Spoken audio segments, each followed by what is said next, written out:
오늘 이렇게 화창한 날씨처럼 여러분의 인생도 화창하시기를 주님의 이름으로 축복합니다. 옆에 분, 우리 뒤에 분하고 인사하겠습니다. 반갑습니다. 반가울 때는 얼굴을 쳐다보고 해야 되는 건데, 그렇죠? 우리 이렇게 사랑합니다. 우리 같이 인사하겠습니다.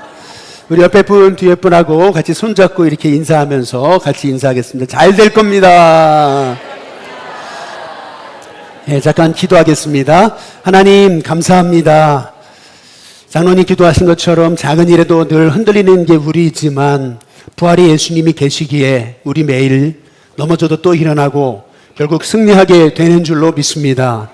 오늘 그 부활의 역사가 내 안에 임했음을 믿으며 이제 부활신앙으로 살아가는 저희들이 되도록 인도해 주옵소서. 초대교회가 부활신앙으로 위대한 초대교회가 되었듯이 우리 일신교회도 부활신앙으로 위대한 일신교회가 되는 은혜가 있도록 오늘도 말씀하시고 부활의 은총이 바로 나에게 이미 임했음을 고백하며 내 안에 계신 살아계신 예수님 의지하며 승리하는 저희들이 되도록 오늘도 말씀하시고 성령께서 깨닫게 하시는 은혜를 덧입혀 주옵소서. 예수님의 이름으로 기도드리옵나이다. 아멘.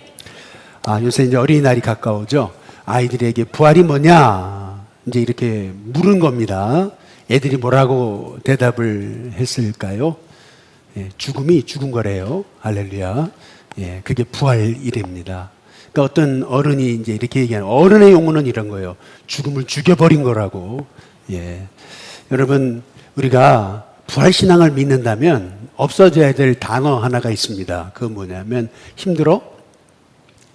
죽겠다. 이제 이게 없어져야 됩니다. 힘들어?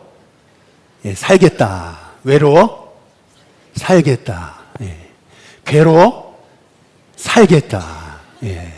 옆에 분한테 인사해 보시겠습니다. 사십니다. 우리 같이 인사하시겠습니다. 이제 우리의 언어가 좀 달라져야 되는 줄로 믿습니다. 괴로워 죽겠다라고 하다가 아니지, 괴로워 살겠구나. 이제 살겠다 하면 정말 사는 은혜가 있게 될 줄로 믿습니다. 7살짜리 아이인데요, 4살짜리 사촌 동생이 죽었어요. 그러니까 얼마나 괴롭겠어요. 막 울고 그러니까 이제 엄마가 위로한답시고 이렇게 얘기하는 거예요. 얘야, 죽음이라는 것은 어찌 보면 당연한 거란다. 다 죽어. 아빠도 죽어서 저 하늘의 별이 되는 거고, 엄마도 죽어가지고 바다에 돌이 되는 거고, 너도 이제 죽어서 땅의 비료가 되는 거란다. 이렇게 가르친 거예요. 그랬더니 그 아이가 그러더래요. 나 비료가 되는 건 싫어. 이렇게 얘기하더라는 거죠. 우리 아이들한테 죽음에 대해서 또 예수님 믿음으로 영원한 생명을 얻었고 또한 부활 생명을 얻었음을 우리가 바로 가르쳐야 될 줄로 믿습니다. 사실은요, 동생에게 있어서 형은 엄청난 권세가 있는 거예요. 세상에 권세 없는 거는 없는 거예요. 돈도 엄청난 권세가 있고요. 그리고 지위, 권력, 권세가 대단합니다. 재능도 이제 권세가 있는 거고요.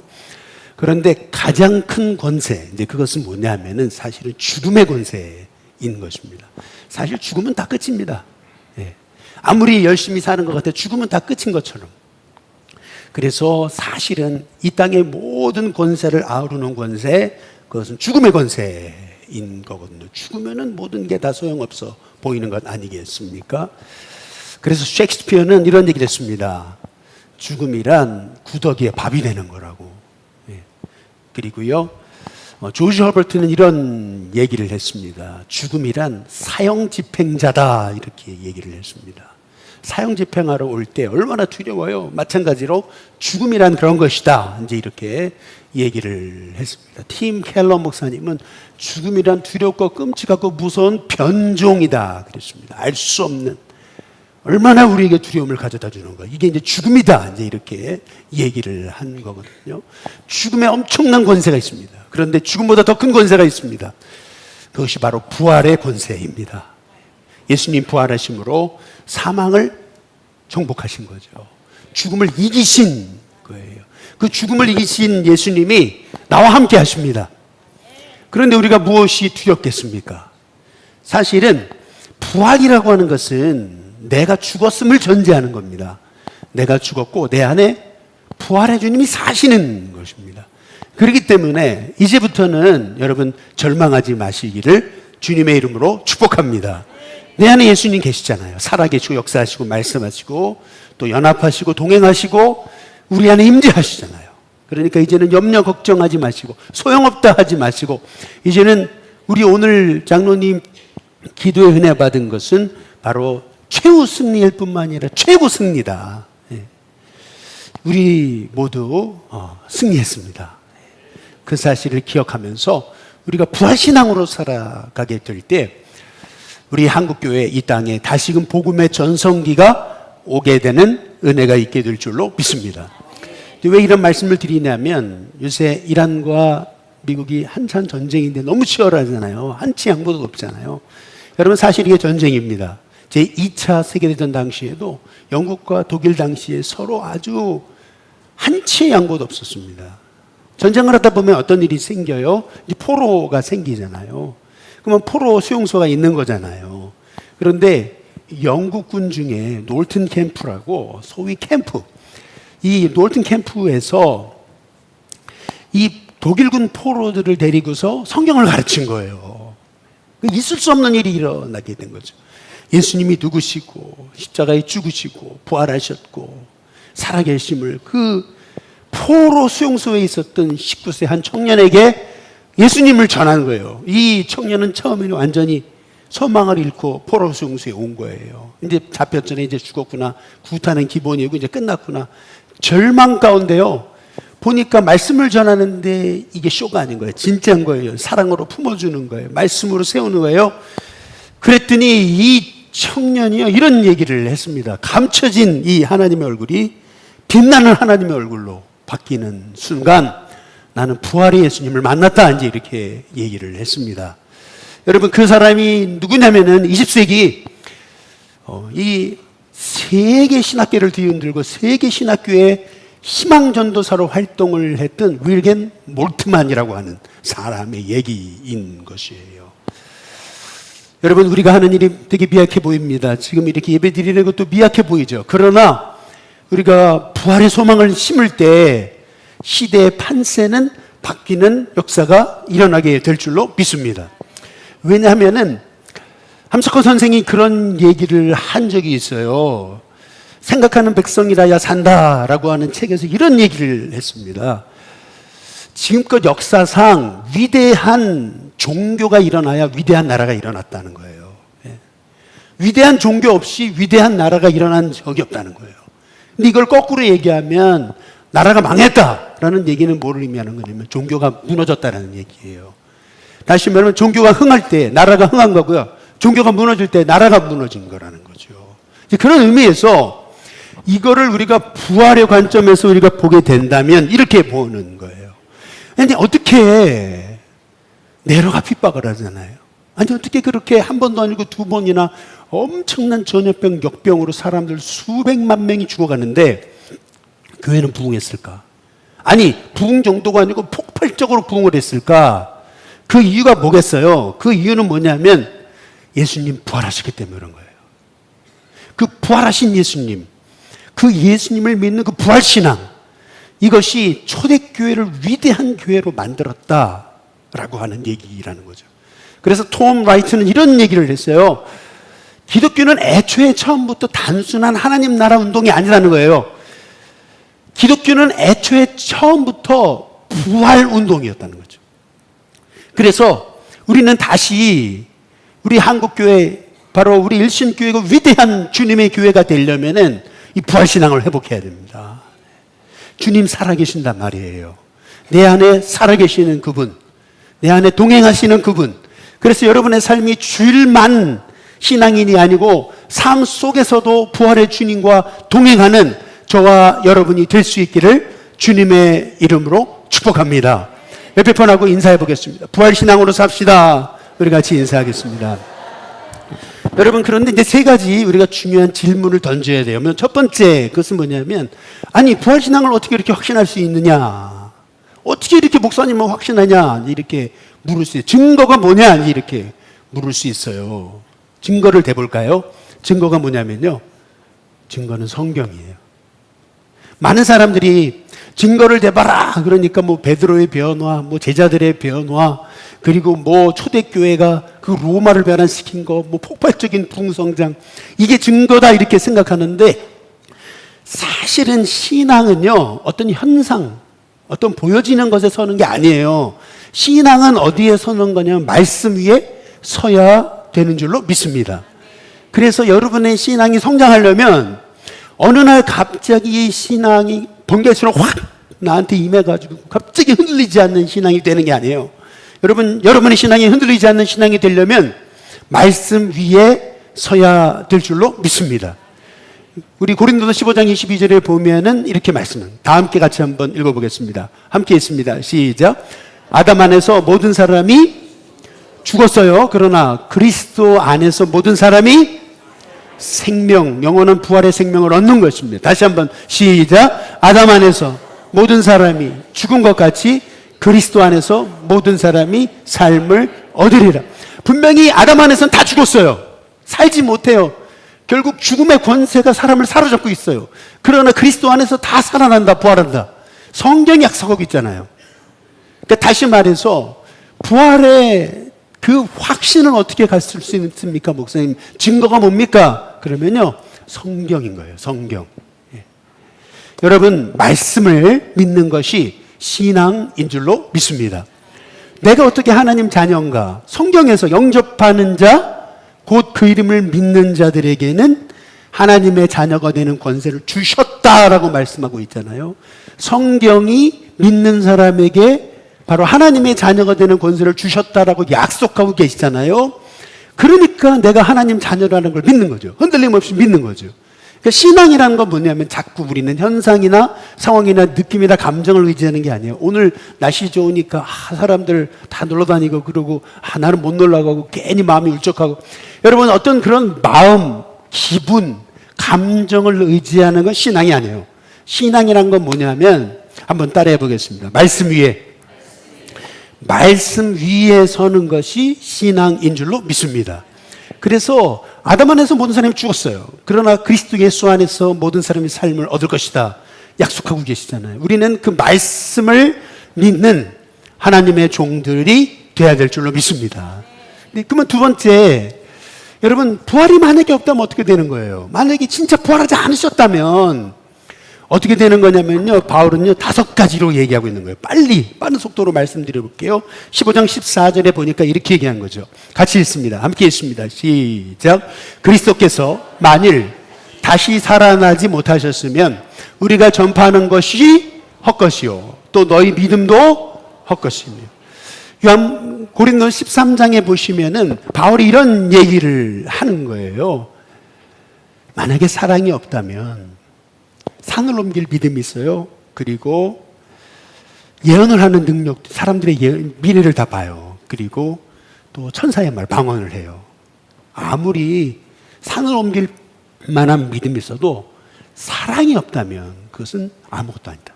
nothing이다. 이렇게 얘기하는 거거든요. 마찬가지예요. 부활이 없다면요, 기독교는 아무것도 아닙니다. 부활이 없다면요, 기독교는 nothing입니다.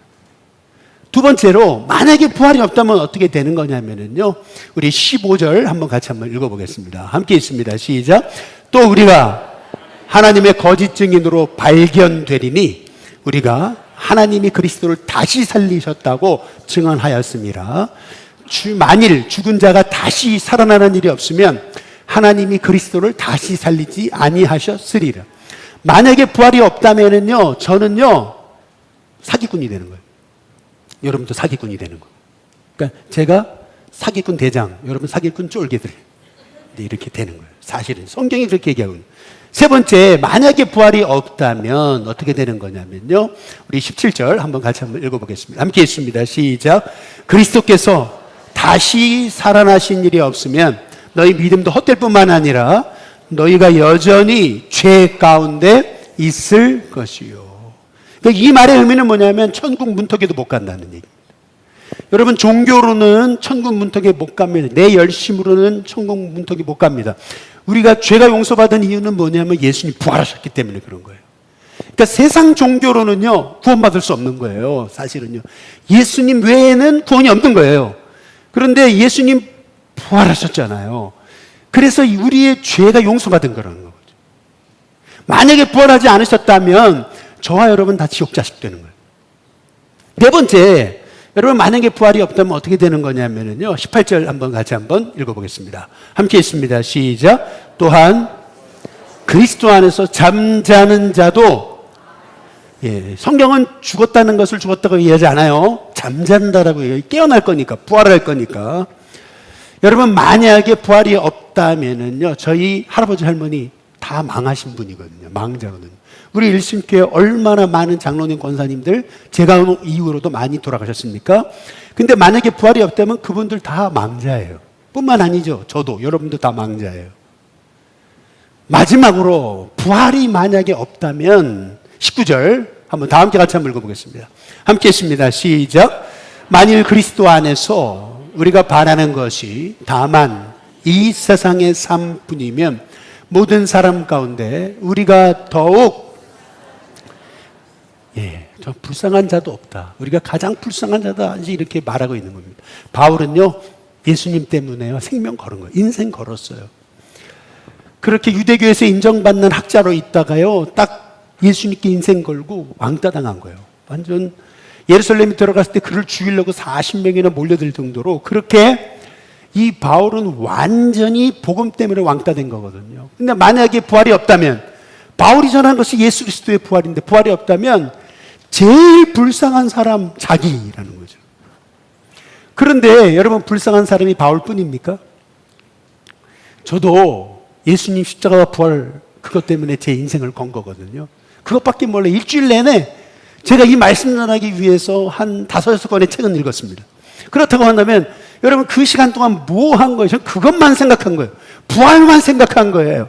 그런데 만약에 이 부활이 없다면 나같이 불쌍한 사람이 어디 있어요? 그래서 차라리 나가서 뛰어놀고 나가서 그냥 산에 그 나무 꽃향기 맡는 게 훨씬 낫죠. 만약에 부활이 없다면 저와 여러분 다 불쌍한 사람들입니다. 그러나 여러분, 우리 주님 부활하신 줄로 믿습니다. 그래서 조지 허버트가 그런 얘기를 했어요.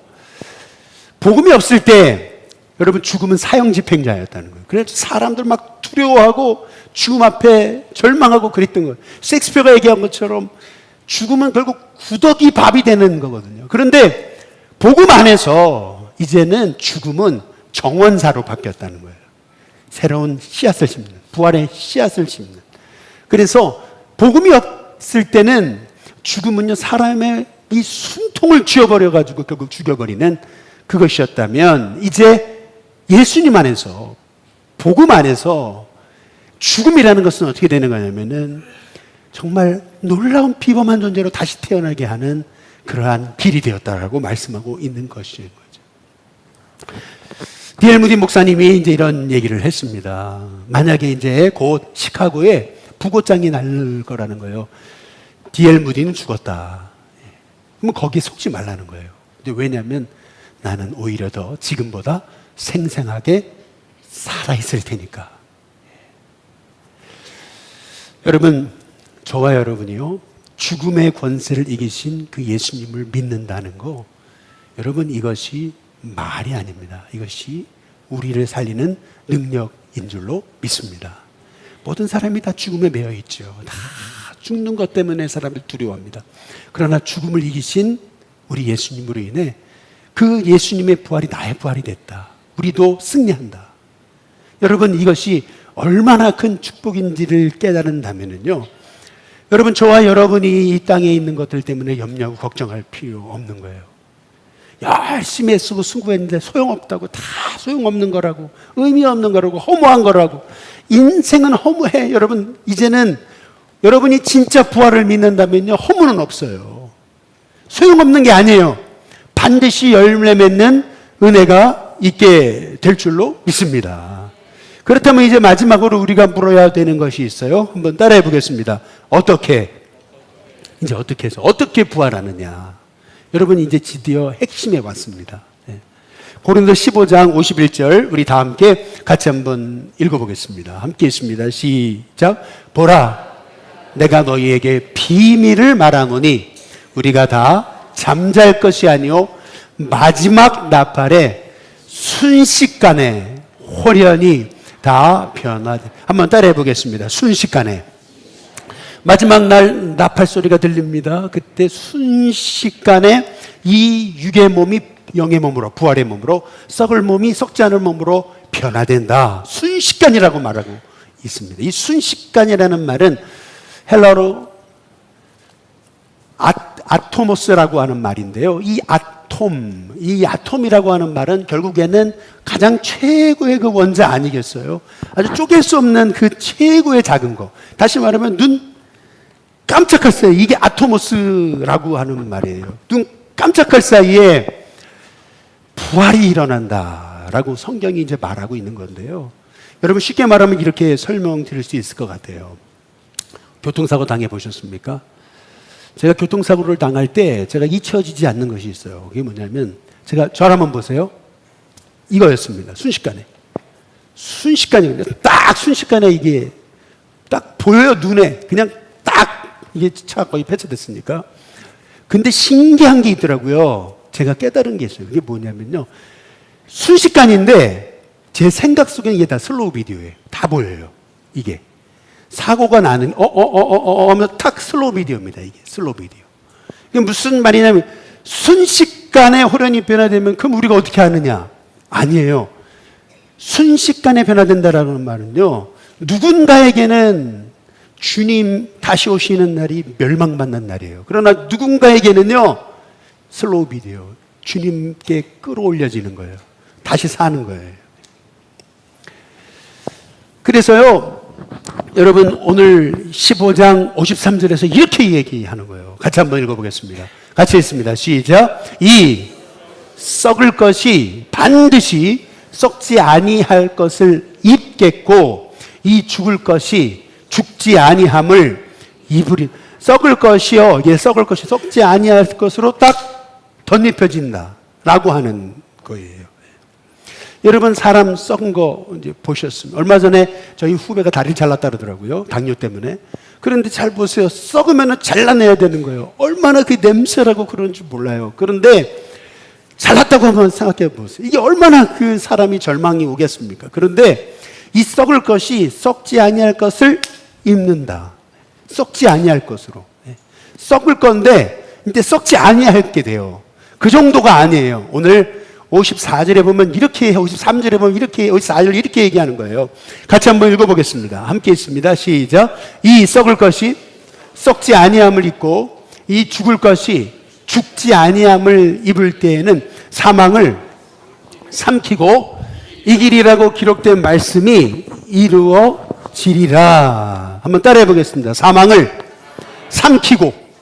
여러분 한번 잘 보세요. 제가 여기 물이 있잖아요. 제가 물을요 이렇게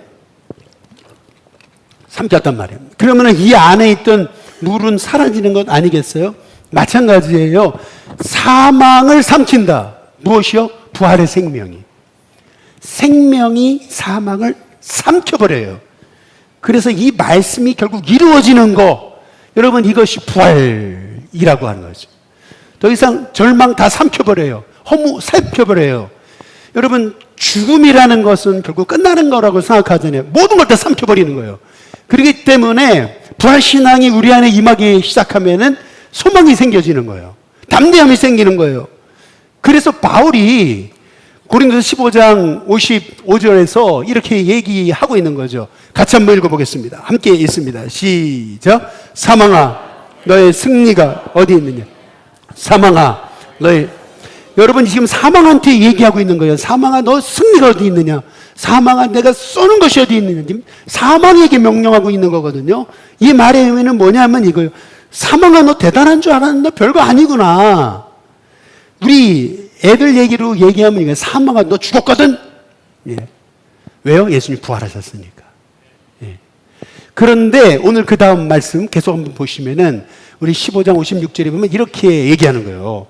같이 한번 읽어보겠습니다. 같이 읽습니다. 시작. 사망이 쏘는 것은 죄요. 죄의 권능은 율법. 여러분 사망은 계속 우리에게 불화살을 쏘는 거예요. 봐. 죽으면은 구더기 밥이 되는 거야. 봐. 죽으면 끝나는 거거든. 소용없거든. 그렇게 노력하고 애쓰고 교회에서 봉사하고 다 허무한 거거든. 그렇게 애쓸 필요가 없는 거거든. 자꾸 끊임없이 마귀는 우리에게 불화살을 쏘는 거예요. 자꾸 화살을 쏘는 거예요. 맞아라 맞아라. 그러면 한 번 딱 맞으면은 소용없다. 낙심하고 그리고 무의미하고 무기력해지고 이렇게 마귀가 화살을 쏘는 거거든요. 여러분 그때마다 우리는 선포해야 돼요. 예수님 부활하셨단 말이에요. 한번 따라해 보겠습니다. 예수님 부활하셨다. 또 따라해 보겠습니다. 예수님의 부활은 나의 부활이다. 예, 우리는 선포해야 되는 거예요. 사망아 너의 승리가 어디 있느냐. 사망아 내가 쏘는 것이 어디 있느냐. 끊임없이 사망에게 명령하는 거예요. 너 대단한 줄 알았는데 너 아무것도 아니면서 왜 이렇게 활기치고 너 왜 이렇게 큰 척했어. 우리가 끊임없이 선포해야 된다는 거죠. 예. 저는 사실은요, 이 말씀을 묵상하다가 잠을 못 잘 뻔했어요. 이게 너무 좋아가지고. 진짜로 너무 좋아가지고. 이게 데살로니가전서 4장 16절 17절이에요. 한번 보시겠어요? 거기 보니까 주께서 호령과 천사장의 소리와 하나님의 나팔 소리로 하늘로부터 친히 강림하신. 여러분 한번 잘 생각해 보세요. 아니 그냥 나팔 소리로 주님이 다시 오신다 고린도전서처럼 얘기하면 될 걸 왜 호령? 천사장의 소리? 하나님의 나팔 소리라 그랬을까? 어떤 목사님 책을 뒤져보니까요, 제가 이 설교 준비하기 여러 책을 이렇게 막 찾아보니까 어떤 목사님 이렇게 얘기를 했더라고요. 이걸 하나님의 노크 소리라 그랬더라고요. 근데 저는 그렇게 생각하지 않아요. 제가요 이 말씀을 묵상하면서 제가 다시 이 말씀 한번 보여주세요. 호령이 뭐냐면요, 명령하는 외침이에요. 한번 따라해 보겠습니다. 보라. 예, 먼저 주께서 이 순간에 아트모스, 이 순식간에 보라 명령이 이제 외치는 소리가 들려지는 거예요. 그러면서 천사장이 소리치는 거예요. 뭐라고 소리치냐면은 한번 따라해 보겠습니다. 예수님 승리하셨습니다. 예, 예수님 승리하셨습니다. 외치는 거예요. 그리고 나서 천사장이 이렇게 얘기할 거라는 거예요. 모여라. 다들 구원받은 자들 모여라. 복받은 자들 모여라. 라고 얘기할 거예요. 그러면 그 다음에 어떤 일이 벌어지냐면 하나님이 나팔 소리로. 나팔 소리 있잖아요. 승리의 빵빠레. 예. 그래서 저는 이거를 하나님의 노크 소리가 아니고요. 저는 이걸 하나님의 마지막 승리의 피날레다. 저는 이렇게 생각을 하게 되는 거예요. 그래서 우리 데살로니가서 4장 16절 17절을 다시 보시면 다 함께 같이 한번 읽어보겠습니다. 함께 했습니다. 시작. 주께서 호령과 천사장의 소리와 하나님의 나팔 소리로 친히 하늘로부터 강림하시리니 그리스도 안에서 죽은 자들이 어떻게 돼요?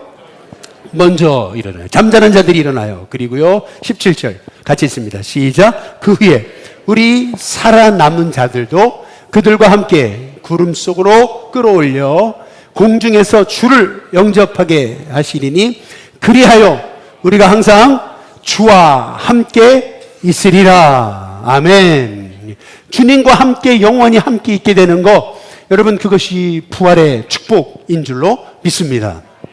그러니까 여러분 우리가 매일 우리의 삶 속에서 부활의 주님을 경험하고 부활의 주님을 누리면서 산다면은 여러분 이제 우리의 삶 속에 모든 무의미, 허무, 절망들은 사라져야 되는 줄로 믿습니다. 열심히 사는 건 무슨 소용이 있느냐? 여러분 이거 다 마귀가 쏘는 불화살입니다. 이 마귀가 쏘는 죄의 그 불화살이라고 하는 거예요. 우리는요 예수님 승리하셨음을 고백하면서 승리하신 주님 감사합니다. 주님의 부활이 나의 부활입니다. 고백하는 은혜가 있게 돼야 될 줄로 믿습니다. 어떤 엄마가요, 젊은 엄마예요. 어린 애를 두고 이제 죽게 생겼어요. 중병에 걸렸습니다. 엄마가 시름시름 앓고 계시니까 아기가 물어보는 거예요. 엄마, 죽음이 뭐야? 이제 물은 겁니다. 그러니까 엄마가 지혜로운 거예요. 뭐라 하냐면, 너 어제 어디서 잤어? 거실에서 잤거든요. 그런데 너 어디에서 일어났어? 안방에서요. 아니, 너를 누가 옮겨놨지? 아빠가요? 네. 마찬가지야. 엄마가 죽는다는 거는 이 땅에서 하나님이 저 천국으로 옮겨가시는 거야. 그러나 너 아침에 깨어났잖아. 그치? 예, 마찬가지야. 엄마는 여기서 끝나는 게 아니야. 저 하늘에서 엄마도 잠자고 있다가 깨어날 거야. 우리 주님이 다시 오시는 날 엄마도 깨어날 거고, 그래서 너를 만날 거거든. 그러니까 엄마가 죽었다고 낙심하거나 슬퍼하지 마. 오히려 기쁨의 찬송을 불러줄 수 있겠니? 그러니까 애가 그러더래요. 예, 엄마. 여러분, 죽음이란 뭐냐면요, 끝나는 게 아니에요. 셋째 하늘로 올라가는 겁니다. 그리고 죽음이란 뭐냐면요, 잠자는 거예요. 결국 주님이 다시 오시는 날, 주님이 호령과 천사장의 소리와 하나님의 나팔 소리로 잠들어 있는 우리를 깨우시는 거예요. 주님의 빵빠레로 우리를 깨우셔요. 그러면 우리는 주님을 다시 만나요. 형제자매를 다시 만나요. 그래서 영원토록 주님과 함께 있게 되는 거.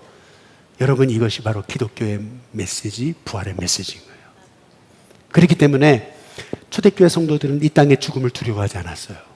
그렇기 때문에 초대교회 성도들은요, 이 땅에서 당하는 모욕을 두려워하지 않았어요.